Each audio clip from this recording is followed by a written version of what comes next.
Olá, olá, tudo bem?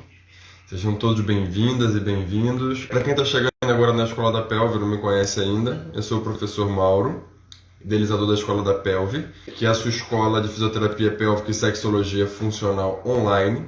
A gente está aqui debatendo já há bastante tempo, para quem ainda não chegou, ainda não conhece muito o nosso trabalho, sobre temas voltados à área da fisioterapia pélvica com foco mais pontual nesse momento para a parte de uroginecologia funcional. Hoje, especialmente para quem está chegando agora e tem interesse na área e ainda não conhece muito bem como atuar, ou até mesmo já fez algum curso, ou até talvez a pós-graduação e ainda não está sabendo ainda quais são os caminhos que podem ser tomados aí dentro da área da fisioterapia pélvica, voltado especialmente à parte de uroginecologia funcional, que tem um grande espectro de atuação. Então, a primeira coisa que a gente precisa entender um pouquinho é o que é essa fisioterapia pélvica, o que é, da onde isso vem, como é que isso se constrói.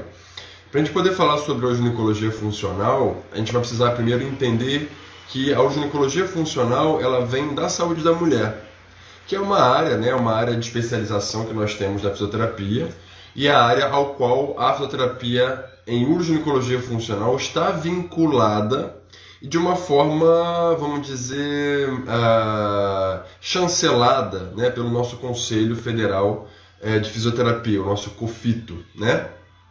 Isso é algo super interessante de se pensar, né?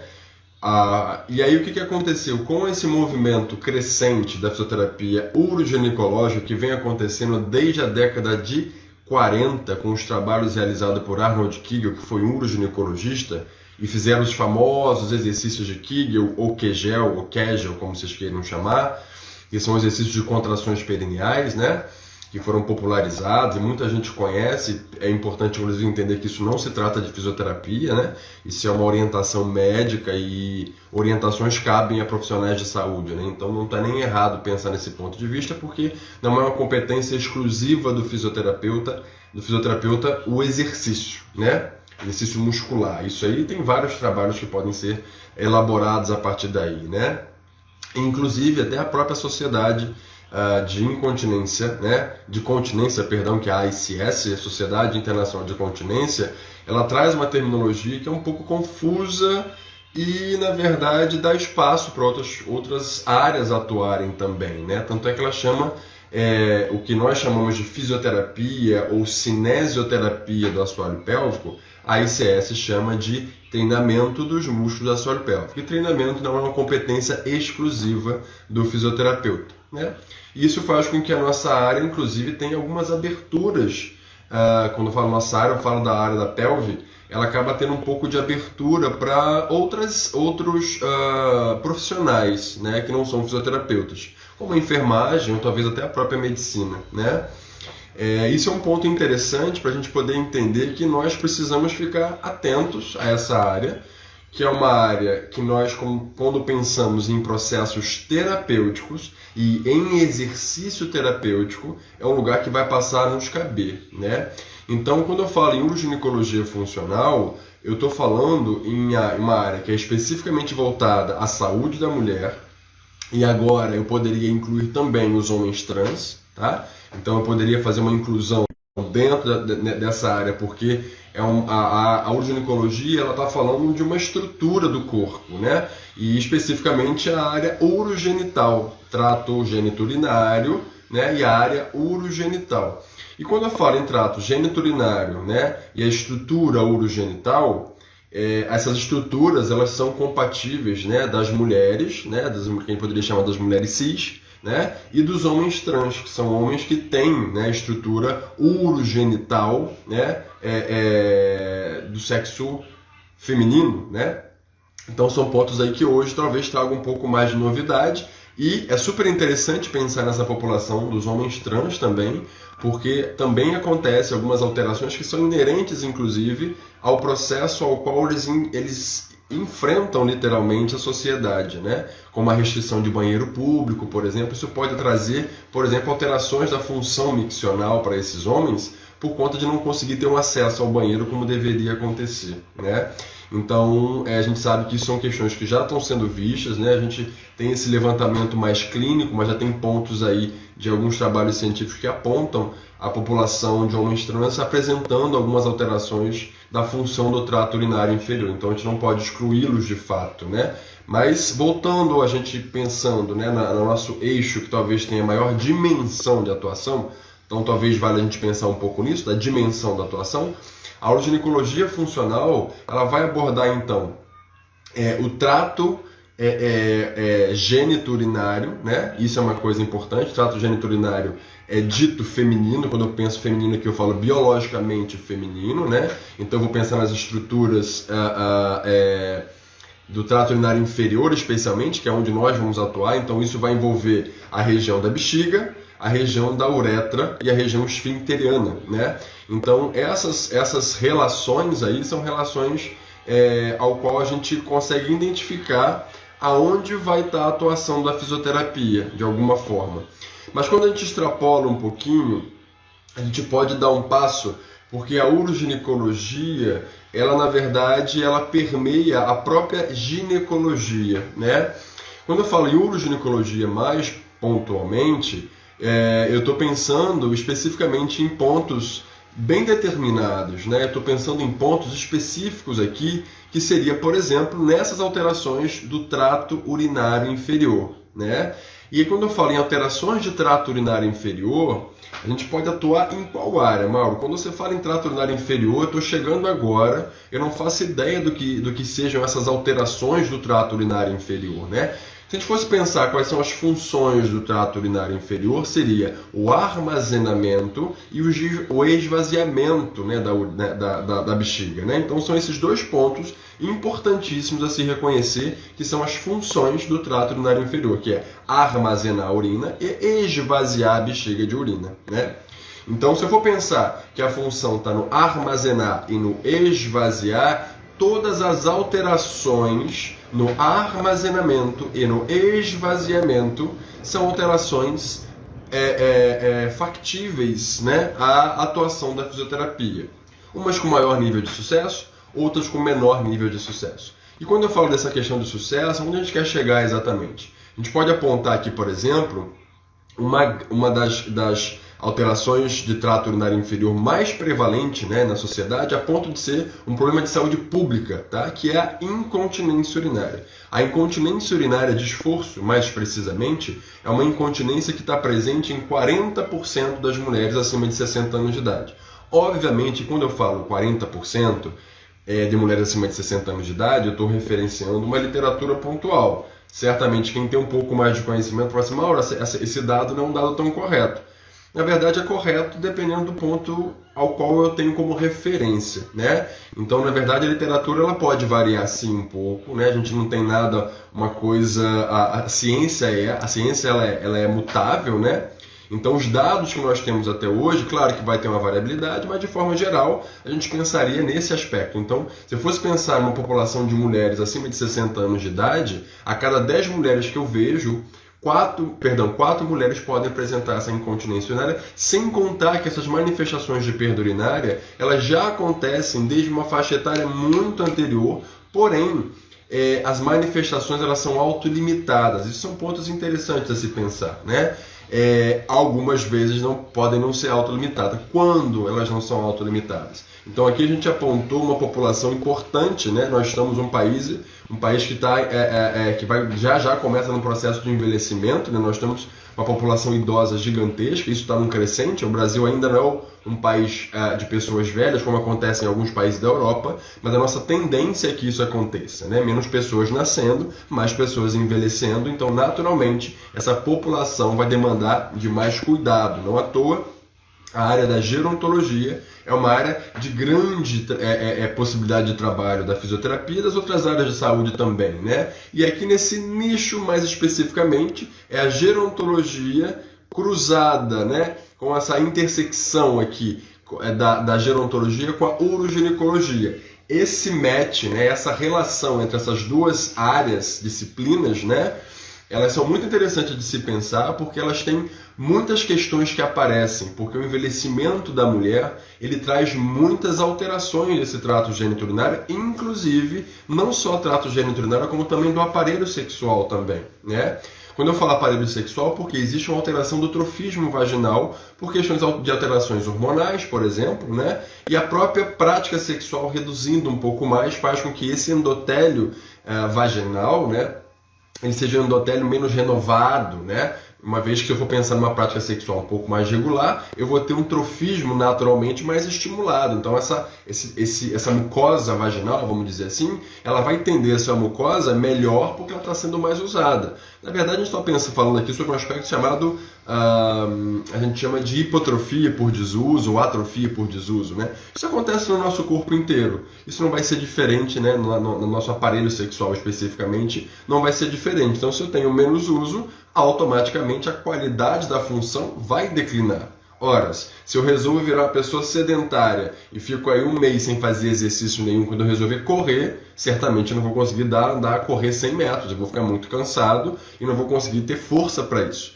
Nosso corpo como um todo faz isso, né? A parte sexual não é diferente disso. Então são pontos interessantes a se pensar, porque quando eu falo na uroginecologia funcional, a gente às vezes traz um recorte específico de questões muito pontuais, e talvez seja de fato, então vale trazer essa ressalva, né, de aspectos muito voltados a aspectos miccionais, né, relacionados ao ato de urinar, ao enchimento da bexiga ou ao esvaziamento da bexiga.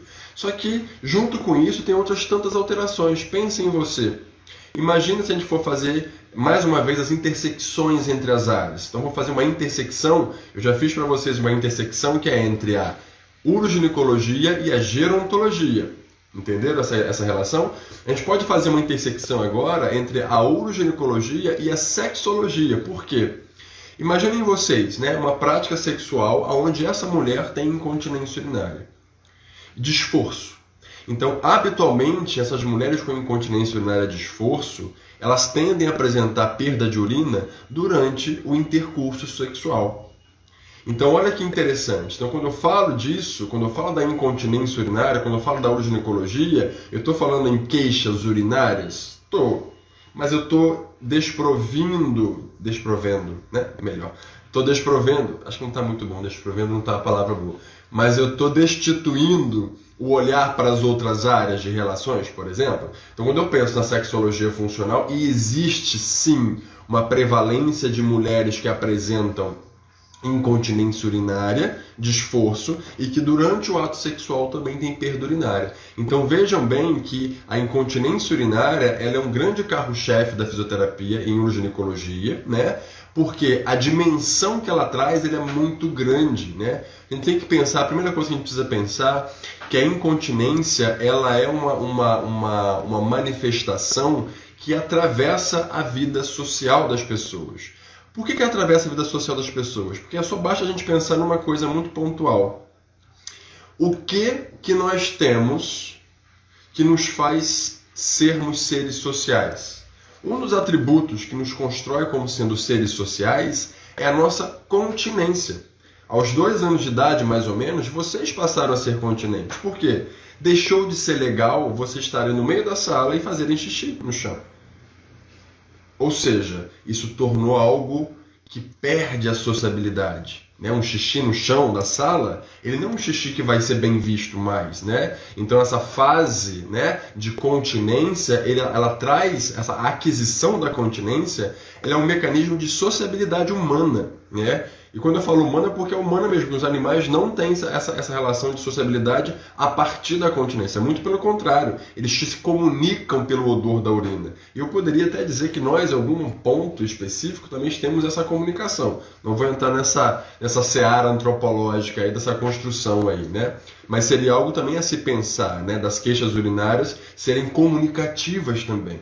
Né? Porque se eu comunico o meu espaço, e os animais fazem isso, né? Os animais comunicam o território com o odor da urina, né? Então olha que interessante às vezes pensar nessa nuance antropológica aí da incontinência urinária. Meio viagem, né? Mas eu acho que é válido porque nós somos bichos também, né? A gente não é só humano, né? Mas quando eu falo de sermos humanos, a gente fala que a continência é um atributo social nosso. Isso é algo muito importante. Então, por isso que a continência ela vai atravessar a vida das pessoas que têm incontinência urinária. Por quê? Porque devido ao odor da urina, e a gente sempre, as pessoas que fazem uso, né, de absorvente, de fralda, essa é um grande medo que essas pessoas têm de estarem com cheiro de urina, né? Então isso é uma coisa que comunica o espaço social e essa pessoa pode perder a sua capacidade de interação com o meio, né? Então isso são pontos super interessantes e relevantes a se pensar com um cuidado mais abrangente, né? Então, quando eu for pensar, por exemplo, na associação, quando a gente vai falar da incontinência urinária, pensando na classificação internacional de funcionalidade, esses aspectos sociais são aspectos importantes a serem considerados, porque a CIF considera isso. Quais são as repercussões que essa mulher traz pelo fato de estar incontinente? É uma queixa só pontual de estar perdendo urina, ou isso repercute na vida dela? A gente falou aqui de queixas sociais, falamos em queixas sexuais relacionadas. Se eu não me engano, 50% das mulheres com incontinência urinária de esforço, se eu não me engano, não me veio aqui agora essa lembrança real, 50% das mulheres com incontinência urinária apresentam queixas sexuais. Então olha que interessante voltar para esse olhar de quanto é importante a uroginecologia funcional para os aspectos da sexualidade dessa mulher. Porque metade das mulheres com incontinência urinária de esforço, elas apresentam queixas sexuais. Isso são pontos muito interessantes a se pensar, né? Então, ter isso como sendo um foco de observação, de olhar e inclusive, de perguntar. E a gente vai ter que pensar um pouco nisso agora, né? Como é que a gente vai criar essa possibilidade de chegar a falar sobre esse ponto, né? Como é que as mulheres sabem que a incontinência urinária é algo tratável pela fisioterapia e, inclusive, sem precisar passar por um outro profissional antes de chegar até a gente? A primeira coisa que acontece é essas mulheres terem conhecimento sobre isso. E a pergunta é, você sabia disso até estar vendo essa live? A sua avó, a sua mãe, a sua tia sabe disso? Então, quando a gente começa a fazer essas perguntas, a gente começa a entender que a gente está querendo trabalhar numa área que é muito promissora, é uma prevalência muito grande a ponto de ser um problema de saúde pública, de tamanha prevalência, é uma alteração que ela é mais prevalente que a artrose, ela é mais prevalente que a diabetes, ela é mais prevalente que a hipertensão, né? Então, por isso que ela se torna um problema de saúde pública. Mas por que as pessoas não sabem disso? Por que os centros de saúde não falam sobre isso? Automaticamente a população fica sem saber sobre esse ponto. Então, talvez para poder a gente pensar em atuar nessa área, uma das gigantescas ferramentas de atuação é a gente trabalhar com educação comunitária, né? A educação em saúde ela é feita em loco e muitas vezes relacionada ao nosso próprio paciente. E a gente tem uma vertente da educação em saúde dentro da educação comunitária. Quando eu falo educação comunitária, eu estou falando dos espaços aos quais as pessoas frequentam, né? A educação comunitária pode acontecer nesses centros de academia ao ar livre. A educação comunitária ela pode acontecer, por exemplo, em igrejas. Ela pode acontecer em centros de serviço social, é muito comum nos municípios, né? Que são o CRAS, né? São os centros de serviço social. Isso pode acontecer em rodas de conversa que você pode propor simplesmente, né? Hoje em dia, então, de forma virtual, olha que bacana você pensar numa roda de conversa para divulgar o trabalho. Roda de conversa é um bate-papo, né? Vamos falar sobre incontinência urinária, né? E aí saber como é que eu vou levar esse acesso a essas mulheres de 60 anos de idade.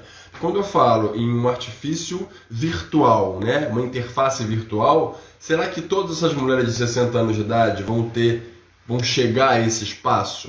Isso é um ponto interessante a se pensar. Hoje a gente sabe que essa ferramenta virtual chegou e vai ficar. Mas será que as mulheres acima de 60 anos, todas elas têm compreensão sobre o acesso dessa interface virtual? Será que seria o meu melhor momento? Mas eu posso experimentar, quem sabe eu começo a fazer, começo a divulgar, isso começa a crescer. A gente sabe que todo trabalho, a gente é um trabalho que é de formiguinha, né? Então poderia ser já um trabalho vindo daí, né? Criar um grupo mensal sobre saúde pélvica feminina, por exemplo, né? E aí é um grupo que, na verdade, vai ser uma roda de conversa, né? E aí, na verdade, o intuito é convidar essas mulheres ao longo do Brasil inteiro, porque agora no espaço virtual, limite geográfico não existe mais. Então, vocês podem convidar mulheres do Brasil inteiro a participar de rodas de conversa sobre saúde pélvica feminina. Ou de saúde urogenital feminina. A saúde pélvica feminina pode ser uma coisa interessante, porque vocês podem abrir um pouco mais o leque de atuação, né? Então, olha que legal. A gente pensar na uroginecologia funcional e, ao mesmo tempo, entender como que eu construo esse caminho de trabalho. Porque não adianta eu pensar no meu espaço técnico de atuação se esses pacientes não aparecem, né? E aí pensar nessas possibilidades também, né? Da construção dessa educação comunitária, e vamos agora falar de educação comunitária, inclusive virtual, olha que bacana pensar nesse espaço, né? Que pode acontecer, né? E pode ser algo de domínio muito interessante de se pensar, né? E isso vai ser uma forma, uma maneira de conseguir trazer o que você sabe, que não adianta você ter se formado e nem tampouco ter o seu consultório para atender. Se você não faz esse link, se você não fala para a sociedade, o que você faz, né? Quando eu falo sociedade, a gente vai dividir em sociedade em 2 pontos aí, né? Estou falando de sociedade pensando em profissionais, né? Então eu vou estar pensando aqui nos profissionais que estão em parceria com o meu trabalho, que são os urologistas e os ginecologistas, né? Então como é que essas pessoas sabem sobre mim? Uma coisa é eu estar aqui no Rio de Janeiro, onde inclusive os espaços acadêmicos são mais presentes, né? As sociedades médicas são mais atuantes, né? Sociedade de urologia, sociedade de ginecologia e obstetrícia. Habitualmente essas sociedades elas são sediadas nas capitais, né? Mas ok, eu não moro no Rio. Como é que eu vou conseguir esses outros espaços, né? Porque quando eu falo das sociedades serem lotadas nas capitais, eu vou entender que por ser uma sociedade e ela vai ter um cunho assistencial e acadêmico, esses profissionais vinculados a ela aqui no Rio de Janeiro, por exemplo, eles vão conhecer sobre a fisioterapia. Se vão encaminhar ou não, isso é um outro negócio. Mas eles vão conhecer sobre a fisioterapia. Por quê? O espaço acadêmico traz a informação, né? O espaço acadêmico ele vai falar sobre o espaço de atuação, né? Então, certamente, esses médicos urologistas, esses médicos ginecologistas, eles vão saber que a fisioterapia ela atua na incontinência urinária, ela pode atuar no prolapso, ela pode atuar na bexiga hiperativa, ela pode atuar nessas alterações. Então isso é uma coisa que é sabida, porque o espaço acadêmico das sociedades médicas ela vai trazer essa informação, né? O espaço acadêmico é um espaço de conhecimento científico, né? Então isso vai ser uma coisa que vai ser de ciência desses profissionais que estão aqui mais próximos a mim, que moro no Rio de Janeiro. Mas você que não mora no Rio de Janeiro, você que mora em outras cidades do interior, por exemplo, até talvez outras capitais com menos movimento nesse sentido, né? Como é que vocês vão construir essa rede, né, de contato com outros profissionais para dizer, olha só, eu sou fisioterapeuta, eu trabalho com ginecologia funcional e o meu trabalho é um trabalho que, por exemplo, previne cirurgias. Porque se eu trato a incontinência urinária, e na verdade o nosso trabalho ele é um trabalho que de fato ele antecipa qualquer intervenção de alta complexidade. Então quando eu penso em economia em saúde, e aí eu não estou falando só de sistema único de saúde não, os planos de saúde hoje estão super interessados nesse processo. O que é melhor para eles? Economizar com uma abordagem conservadora ou ter que gastar com a internação de um paciente para fazer uma cirurgia que poderia ser corrigida com fisioterapia? Que a incontinência urinária, a primeira coisa que tem que ser feita é ser tratada pela fisioterapia. Os guidelines dizem sobre isso. Então o guideline da Associação Europeia de Urologia, por exemplo, ele mostra muito claramente qualquer encaminhamento que vai ser feito, que eles chamam de manejo do especialista, né? E aí a gente vai falar então de um cuidado em saúde primário, né? Então a fisioterapia poderia estar no bojo, né, desse cuidado primário, assim como o médico generalista poderia encontrar-se também, ou o médico de família também poderia se encontrar, né? diagnosticando essa alteração, essa queixa, né, trazendo essa queixa, e nós entrando de forma primária, porque se eu for pensar na atuação que deveria ser do especialista, e aí seria o encaminhamento, a referência ao ginecologista, muito possivelmente esse ginecologista, pela forma tradicional ao qual é formada, né, se for pensar então profissionais um pouco mais velhos, eles vão pensar no manejo cirúrgico. E a gente sabe muito bem que para chegar ao manejo cirúrgico tem que ter havido a falha da fisioterapia. Então, olha só que interessante. Por mais que existam cirurgias corretivas de incontinência urinária, a cirurgia corretiva ela não é para acontecer antes da minha intervenção. Então, olha o tamanho do papel que nós temos pensando em uma atuação de baixa complexidade, mas de alta resolutibilidade. Então a fisioterapia pélvica ela tem essa capacidade de atuar com baixa, inclusive com uma atuação que a gente poderia dizer que é baixa tecnologia, porque eu vou precisar usar, na verdade, o meu conhecimento técnico em corpo. Cinesioterapia do assoalho pélvico, eu preciso de corpo. E o meu conhecimento, por que eu falo de corpo? Porque é o músculo que vai contrair. Então, se eu conheço a função muscular da paciente, eu preciso de uma maca do corpo dela e um trabalho de orientação, avaliação e prescrição de exercícios. Olha que interessante. Então, é uma intervenção de baixa complexidade, de baixa tecnologia, mas de altíssima resolutibilidade. Isso é um artefato de atuação, isso é um atributo, perdão, de atuação de forma primária na saúde, né? Ou seja, eu preciso de pouquíssimas tecnologias, né, para poder abrir um consultório para trabalhar nessa área.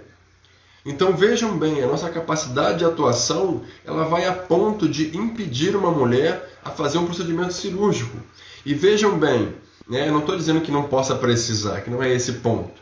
Mas a literatura diz que só vai precisar de tratamento cirúrgico quando a fisioterapia falhar. E quando eu digo falha, aqui na verdade não é nem falha nossa. Eu vou dizer que essa mulher tem uma incontinência urinária de alta complexidade, que ela não é manejável de forma conservadora, porque falhar a fisioterapia na verdade não é bem falha nossa.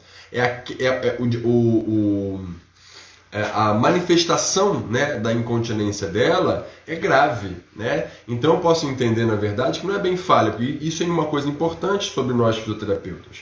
Como entender sobre a nossa atuação, né, em pacientes de queixas urinárias leve, moderada ou severa. Olha que interessante pensar sobre esse aspecto. Porque não adianta eu achar que eu vou manejar todos os quadros, né? Numa incontinência severa, por exemplo, né, que as mulheres fazem uma perda urinária muito grande, a ponto de precisar usar muito mais do que absorvente, usar fralda, né?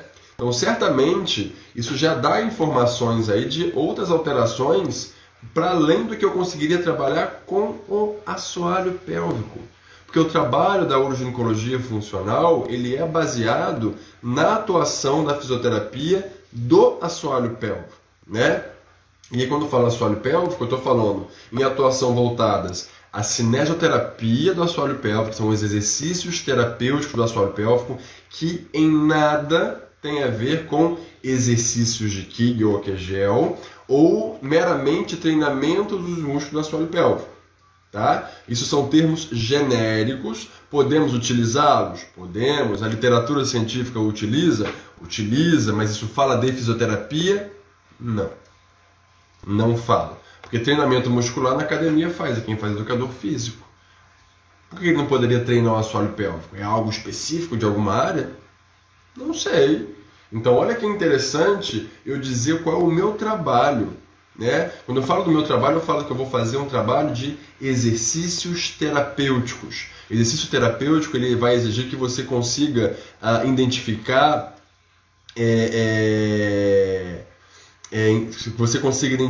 quais são as fragilidades desse assoalho pélvico para poder saber como você vai atuar. Quando eu falo em fragilidades, eu estou falando em disfunções. E quando eu falo só em um mero treinamento, eu posso partir de um pressuposto de um músculo saudável, não exercitado. Mas quando eu falo de disfunção, Eu estou falando em baixa qualidade de função muscular, né? E quando eu falo em baixa qualidade de função muscular, eu falo de força, eu falo de resistência, eu falo de atividade muscular, eu falo de coordenação muscular, eu falo na relação entre esses fatores, né? Então olha que interessante, porque não é só uma questão performática, porque treinamento pode me soar algo performático, mas o meu paciente, não à toa, ele se chama paciente, ele tem uma alteração da funcionalidade. Então é aí que eu preciso começar começar a pensar sobre isso, né? E aí quando eu vou pensar nesse caminho a ser levado, né, de como é que a gente pode exemplificar isso, né, de êxito, né, de conseguir pegar essas informações teóricas, de entender o que é a ginecologia funcional, de entender o meu papel, né, na reabilitação. Então por isso que é exercício terapêutico, por isso que é cinesioterapia do assoalho pélvico, e como é que eu posso pegar isso e trazer para um exemplo de êxito, né? E aí isso é uma coisa interessante de se pensar, porque a gente poderia, por exemplo, vislumbrar aqui uma possibilidade de alguém que até então, nesse momento dessa live, não sabia dessas nuances, né? Que, por exemplo, eu tenho queixas urinárias que podem ser de grau de severidade mais elevado, ao qual o manejo fisioterapêutico não seria um manejo recomendável, ou que traria grandes êxitos, por exemplo. Então olha que interessante o que você pode construir quando você escuta, por exemplo, uma pessoa dizendo que tem incontinência urinária. É saber, por exemplo, o número de absorvente que essa pessoa usa. É saber a forma que ela perde urina. Ela perde urina de pé, só o fato de estar de pé, em ortostatismo. Olha que interessante, né? Porque quando a gente fala de incontinência de esforço, eu estou falando literalmente de um esforço. E geralmente são esforços que geram aumento de pressão no abdômen. Por isso que eu simulei essa tosse, tá? Então quando eu tosso, eu gero pressão no meu abdômen. E essa pressão no meu abdômen gera um aumento de pressão vesical. E automaticamente vai repercutir numa resposta motora de acionamento do meu assoalho pélvico, como resposta protetora, que é um reflexo guardião. A musculatura, pum, ela trava. Mas onde está havendo essa falha? Que nessa hora de aumento de pressão, meu assoalho pélvico não entrou em ação. Isso, olha como é que a gente já está começando a construir um diagnóstico cinético funcional. Que a incontinência urinária, ela não é um diagnóstico cinético funcional, é um diagnóstico médico. Então, quando eu estou falando de diagnóstico cinético funcional, eu escutei a pessoa falando da incontinência urinária, eu já compreendi que a perda de urina é quando ela abaixa. Então, na verdade, ela tem uma inabilidade de ativar o seu assoalho pélvico no momento que há aumento de pressão do intraabdominal, que repercute no aumento da pressão vesical, né? Isso geraria uma contração do músculo detrusor, por exemplo, né? Que é o músculo da bexiga. Então, se eu não tenho uma resposta motora do assoalho pélvico, esse mecanismo vai gerar uma falha, e essa falha é a incontinência urinária. Então aqui a gente está vendo como que a gente pode escutar uma queixa e transformar essa queixa num diagnóstico cinético funcional a ponto de conseguir me fazer pensar como eu já posso atuar. Bom, se a falha está no mecanismo de aumento de pressão intraabdominal que não repercute reflexamente em contração do assoalho pélvico, esse é o meu lugar de atuação. É aí que eu vou atuar. Então eu tenho que treinar, né? Eu tenho que trabalhar essa mulher, né? Tenho que promover um plano cinesioterapêutico para ela que vai começar a melhorar a função muscular e atribuir essa função muscular ao movimento ao qual ela perde urina, por exemplo. Então olha que interessante a gente pensar nessa construção. Vocês perceberam o quanto isso, na verdade, é muito mais fácil do que parece? Eu me lembro bem quando eu comecei a dar aula, uma vez eu fiz um treinamento para os fisioterapeutas que trabalham na atenção primária aqui do Rio de Janeiro, né? E foi muito interessante porque era um grupo de trabalho, eu pertencia ao núcleo de apoio à saúde da família, né? Então eu fiz esse treinamento aos meus pares. Isso foi muito interessante porque só tinha acho que uma das colegas que não era formada, que era formada na área já, tinha feito pós. Os demais ninguém nunca tinha ouvido falar.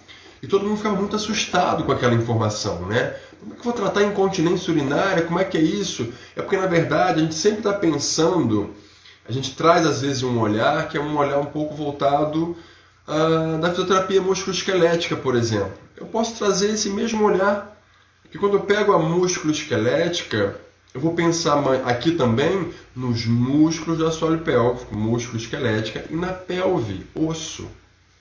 Bom, se eu estou pensando dessa forma, quais estão sendo as alterações presentes ali dentro? Porque quando eu penso na músculo esquelética lá, eu vou pensar em movimento apendicular, de braço, de dedo, de perna. Mas pensa na pelve. Qual é o movimento que a pelve faz? Qual é a função da pelve? E qual é a função da pelve associada aos órgãos que ali dentro estão?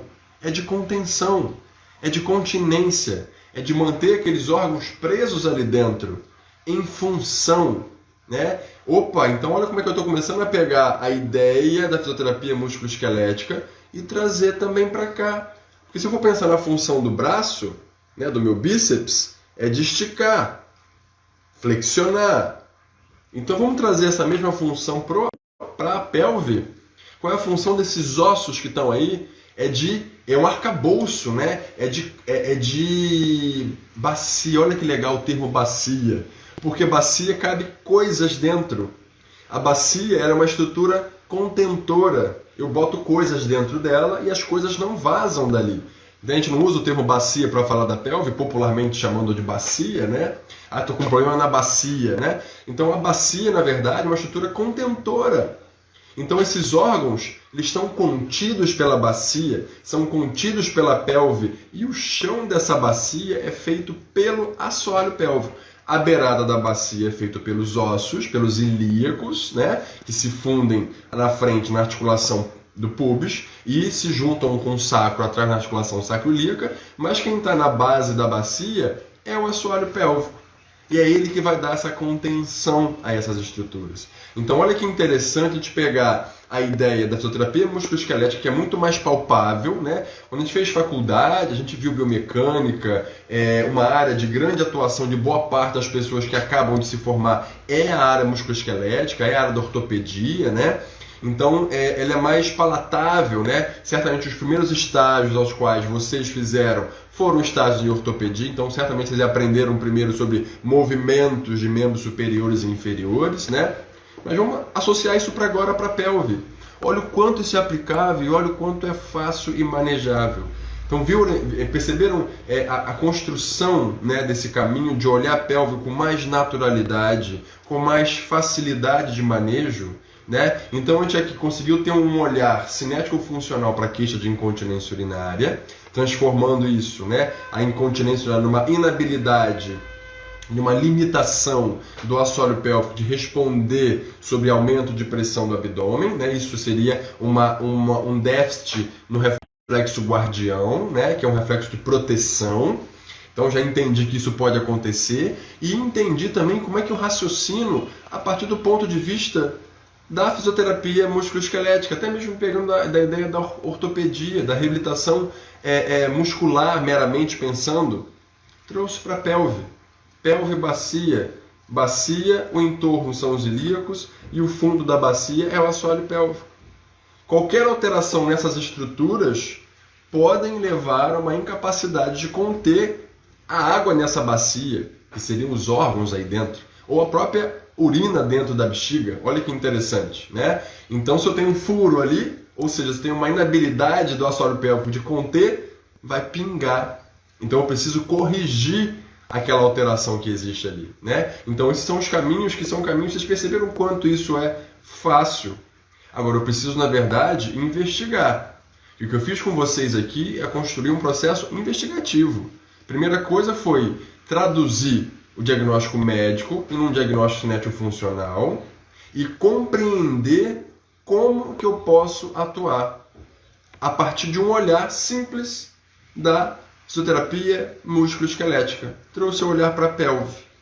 E quando eu falo em pelve, a gente fala em trato geniturinário, eu falo em bexiga, eu falo em útero, eu falo em intestino, a gente fica muito confuso quando a gente chega nessa área E fica claro que a gente vai ter que conhecer sobre esse funcionamento, sobre a fisiologia, neurofisiologia, isso, vamos falar sobre isso, né? Vamos ter que conhecer sobre isso sim. Mas entenderam como a gente pode simplificar essa atuação e adaptar um conhecimento técnico muito popular na própria graduação.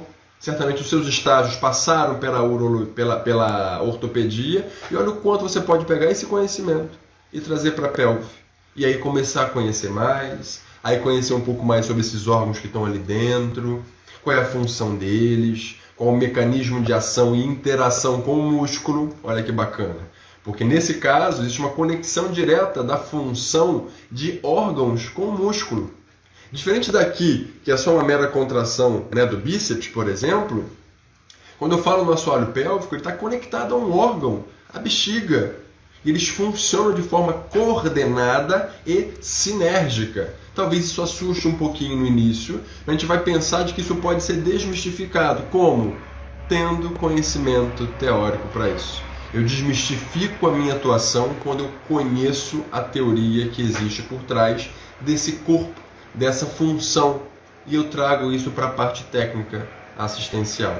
Então nosso ponto de trabalho, né, ele vai passar muito por esse lugar de pegar o conhecimento teórico e transpor para a parte técnica, né? E isso é um trabalho que nós da Escola da Pelve estamos trabalhando já desde quando a gente começou aqui a publicar e a fazer produzir muito conteúdo para vocês, né?